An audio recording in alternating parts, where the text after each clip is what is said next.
తూర్పు తీర ప్రాంతంలో స్వచ్ఛమైన ఆంధ్రప్రదేశ్ సంస్కృతిని ఒడిసిపట్టుకున్న ఒక మహానగరం. మన కాకినాడ టూరిజంలో బీచ్ దగ్గర కూడా టూరిజం బాగానే ఉంది. సమీపంలో కోరంగి మడాడువులు ప్రకృతిని ప్రేమించే వారికి మాయమంత అందాన్ని అందిస్తాయి. ఈ మ్యాంగ్రూవ్ ఫారెస్ట్ మెయిన్ గ్రేట్నెస్ ఏంటంటే అండి, అసలు మీకు చుట్టూ అసలు ఎండ అసలు రావట్లేదు. చూసారు, ఇందులోకి మొత్తం అంతా ఇలా కప్పేసి ఉందన్నమాట. మొత్తం ఈ తక్కువ హైట్ చెట్లన్నీ కలిపి మొత్తం ఏరియాని అంతానే బ్లాక్ చేసేవాడు. చూసారా, ఇక్కడ సుబ్బయ్య గారి హోటల్లో ఆంధ్ర వంటకాల రుచి నాలుకను మైమరిపిస్తుంది.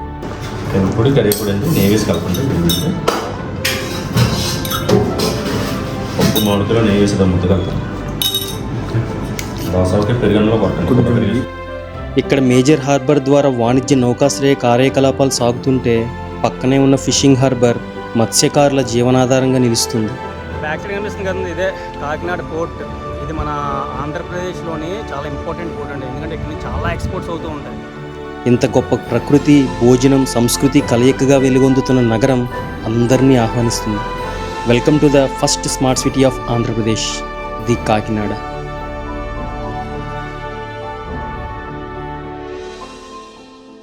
కాకినాడ టూరిజంలో ఫస్ట్ బీచ్కి వెళ్ళాం. కాకినాడ అర్బన్ డెవలప్మెంట్ అథారిటీ చేత రన్ చేయబడుతుంది. మెయిన్ ఈ బీచ్ కాకినాడకే, కాకినాడ బీచ్, దీని పేరే కాకినాడ బీచ్. ఏంటంటే ఉదయం నుంచి సాయంత్రం ఒక స్నానాలు చేస్తూనే ఉంటారంట ఇక్కడ, ఎందుకంటే ఇది మెయిన్ బీచ్ ఇది ఒకటే ఉంది. పక్కనే మనకి బ్యాక్ సైడ్ లైట్ హౌస్ కూడా చూడొచ్చు. జనాలు అందరూ బాగానే ఉన్నారు, కనిపిస్తుంది సార్. అయితే మొత్తం అంతా బీచ్ అట్మాస్ఫియర్ పర్లేదు, బాగానే ఉంది. చిన్న చిన్న యాక్టివిటీస్ కూడా ఉన్నాయి, గుర్రాలు అవి పెట్టారు. పర్లేదండి, బాగానే ఉంది. మన కాకినాడ టూరిజంలో బీచ్ దగ్గర కూడా టూరిజం బాగానే ఉంది, పర్లేదు. ఈ బీచ్లో మెయిన్ అట్రాక్షన్ ఈ పార్క్, అలాగే ఈ కెనాల్ మీద నిర్మించిన ఈ గ్లాస్ బ్రిడ్జ్.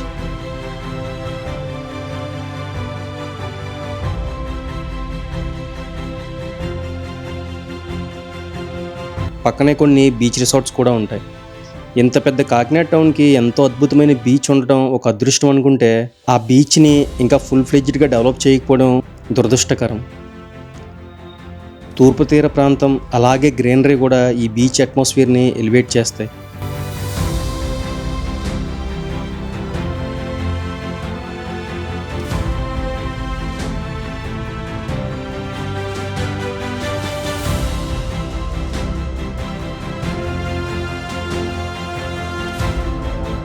నెక్స్ట్ అక్కడ నుండి ఫిషింగ్ హార్బర్కి వెళ్తున్న దారి మొత్తం ఇలా పెట్రోలియం షైలో ట్యాంక్స్ కనిపిస్తూనే ఉంటాయి.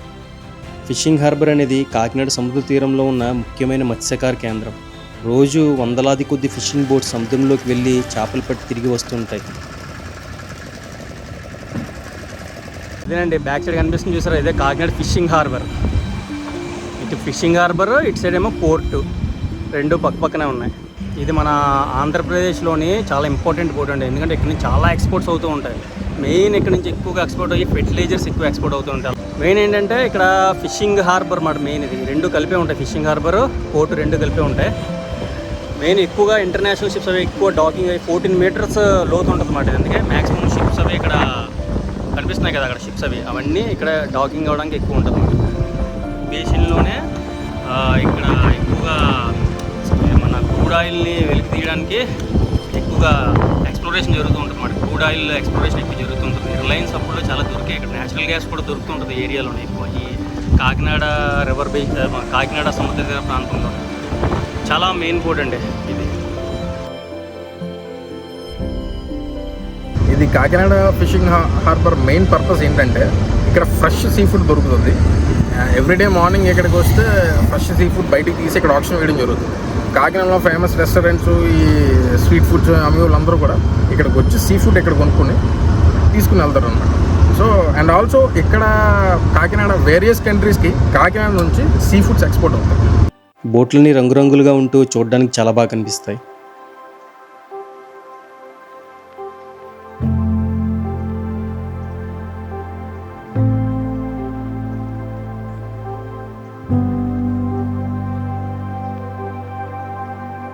ఇక పోర్ట్ విషయానికి వస్తే ఇది అత్యంత పురాతన మరియు లోతు ఎక్కువగా ఉండే పోర్ట్. ఈ పోర్ట్ నుండి మెయిన్గా south east Asia, middle east దేశాలకి ఎక్కువగా ఎక్స్పోర్ట్స్ ఇంపోర్ట్ జరుగుతూ ఉంటాయి.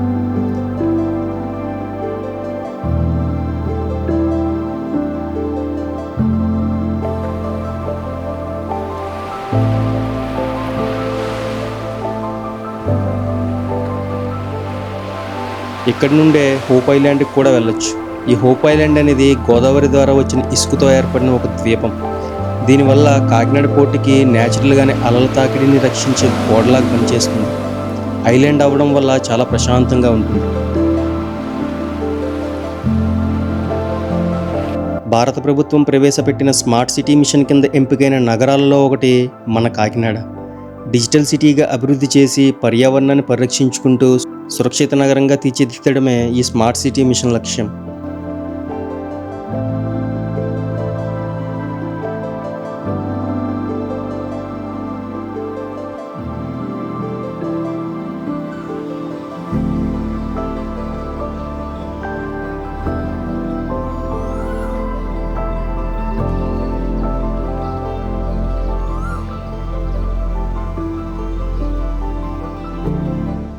కాకినాడ వెళ్ళినప్పుడు ఈ సుబ్బయ్య గారి హోటల్ భోజనం చేయడం అస్సలు మర్చిపోవద్దు.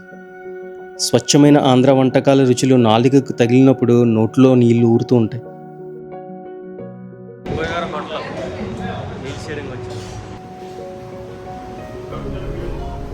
200 రూపాయల ప్లేట్ మీట్స్లో ఎన్ని ఐటమ్స్ పెడుతున్నారో చూడండి.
ఫ్రైడ్ రైస్ సర్వీస్ కూడా ఉంది. పులిహార, ఫ్రైడ్ రైస్ కూడా ఉంది. పెరుగు కూడా ఇప్పుడు ఉంది.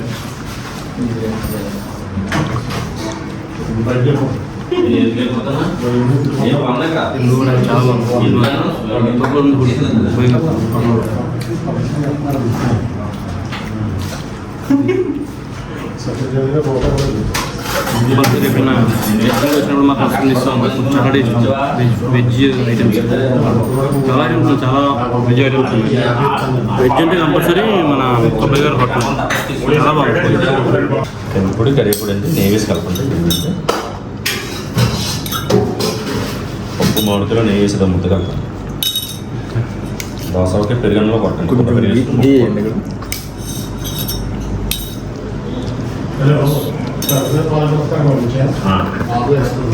ఇప్పుడు కాకినాడ నుండి 18 కిలోమీటర్ల దూరంలో ఉన్న కోరంగి వైల్డ్ లైఫ్ శాంక్చురీకి వెళ్తున్నాం.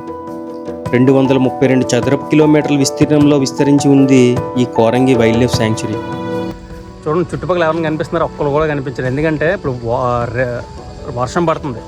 వర్షం పడినప్పుడు ఈ కోరంగి ఫారెస్ట్లోకి ఎంట్రీ ఉండదన్నమాట, ఎవరిని అలో చేయరు. ఎందుకంటే అక్కడ ఉన్న వుడెన్ బ్రిడ్జెస్ అవన్నీ స్కిడ్ అవుతాయి అంటారు. ఆ స్కిడ్ అవ్వడం వల్ల లోపలికి అలో చేయరన్నమాట. ఏంటంటే మాకు అక్కడ పార్కింగ్ దగ్గరే ఆపేశారు. పార్కింగ్ దగ్గర ఆపేసిన తర్వాత ఆమెను రిక్వెస్ట్ చేసి పార్కింగ్ ఫీజు తీసుకొని లోపల మిమ్మల్ని వదలరు అని చెప్పేసి ఆవిడ అన్నది. అయినా పర్లేదు అని చెప్పి తీసుకుని వెళ్ళి ఇక్కడికి వచ్చిన తర్వాత వీళ్ళు పెద్ద గేట్ ఉంది, అది చూస్తున్నారు కదా, అలా అసలు ఒప్పుకోలేదు. రిక్వెస్ట్ చేసాం. రిక్వెస్ట్ చేసింది వచ్చేస్తాను, నేను ఫోటోలు తీసుకుని వచ్చేస్తాను చెప్పి లోపలికి వచ్చాం. వాడు కెమెరా కూడా అలౌ చేయలేదు. అప్పుడు ఇంకా మా వాడు ఉన్నాడు కదా, ఆడు మాట్లాడి, ఈ మా వాడు ఫారెస్ట్ డిపార్ట్మెంట్లో ఎంప్లాయ్ అన్నమాట, అందు గురించి మనకి కొద్దిగా ఛాన్స్ వస్తుంది. ఈ చెట్టు చూడండి, ఇలాంటి రకరకాల చెట్లు ఉంటాయి ఈ మ్యాంగ్రూవ్ ఫారెస్ట్లోని, కోరంగి అడవుల్లో.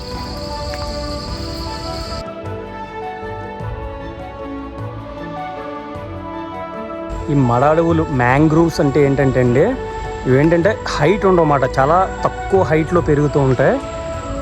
దగ్గర దగ్గర 120 రకాల జాతులు ఉన్నాయన్నమాట ఈ ఫారెస్ట్లో, ఈ కోరంగి ఫారెస్ట్లో. ఇది ఇండియాలోనే ఇండియాలోనే 3వ అతిపెద్ద మ్యాంగ్రూవ్ ఫారెస్ట్ మాట ఇది ఇండియాలో. చాలా బాగుంది నిజంగా, గ్రేట్. నిజంగా ఈ వర్షం టైంలో అసలు ఎలా చేయలేదు, కానీ మాకు లక్కీగా ఛాన్స్ దొరికింది. కానీ ఈ వర్షం టైంలో సూపర్ కనిపిస్తుంది ఆ విజువల్స్ అయితే చూడండి, అలా వెనకలేదు, ఎక్సలెంట్ విజువల్స్.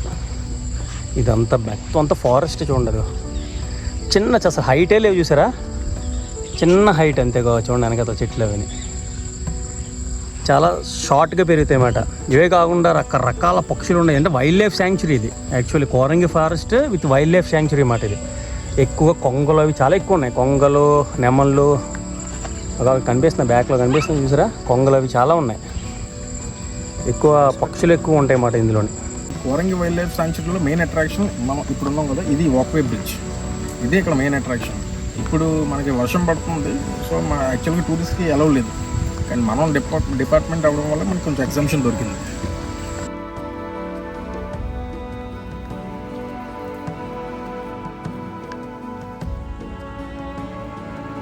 ఇక్కడ బోట్ రైడింగ్ కూడా ఉందండి, ఈ వాటర్ కనిపిస్తున్నాయి కదా, ఈ వాటర్స్లోనే బోట్ రైడింగ్ కూడా చేయొచ్చు.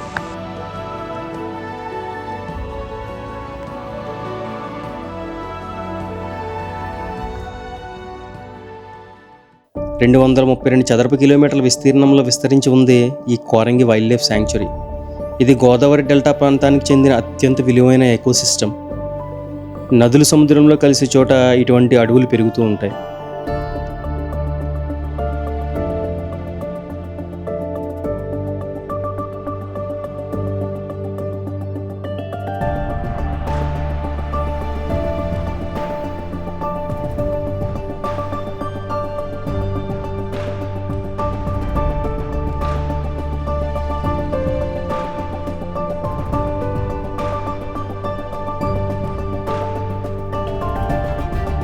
మా అదృష్టం ఏంటంటే బోట్ రైడింగ్ కూడా అయిపోతుంది.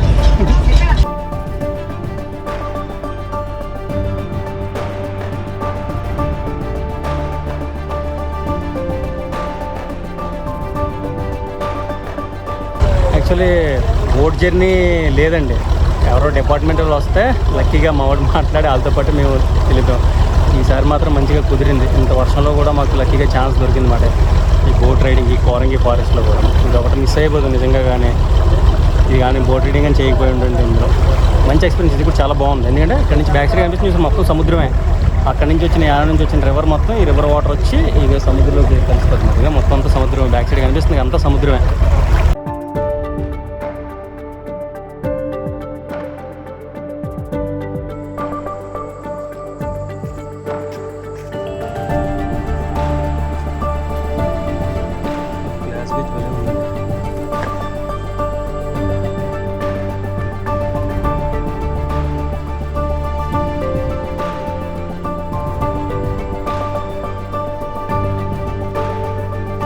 ఇక్కడ లోకల్లో దొరికే గిరిజన వస్తువులన్నీ ఇక్కడ సెల్ చేస్తారంటూ ఉంటారండి. మొత్తం ఇక్కడ లోకల్లో దొరికి ఉన్న హనీ, అలాగే పసుపు, ఇవన్నీ కనిపిస్తున్నాయి కదా, ఏవైనా నొప్పులకి అన్న మెడిసిన్స్ అవన్నీ అడవుల్లో దొరికేమాట.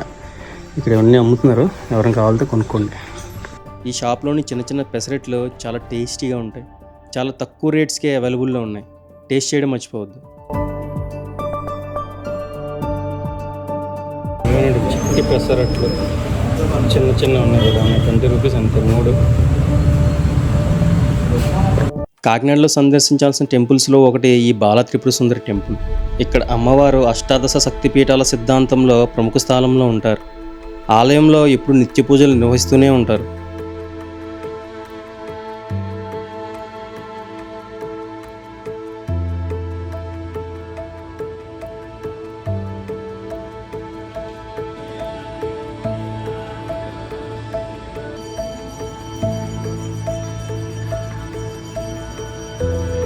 అలాగే ఆంధ్రాలో ఎన్నో ఇంజనీరింగ్ కాలేజీలకి మెయిన్ యూనివర్సిటీ అయినటువంటి జేఎన్టీ యూనివర్సిటీ కూడా మన కాకినాడలోనే ఉంది.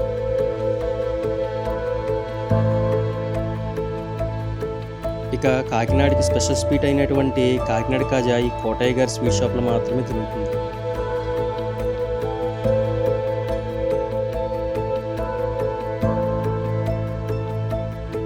నెక్స్ట్ వీడియోలో మన కోనసీమ వీడియోస్ చాలా బాగుంటాయి, అస్సలు మిస్ అవ్వదు.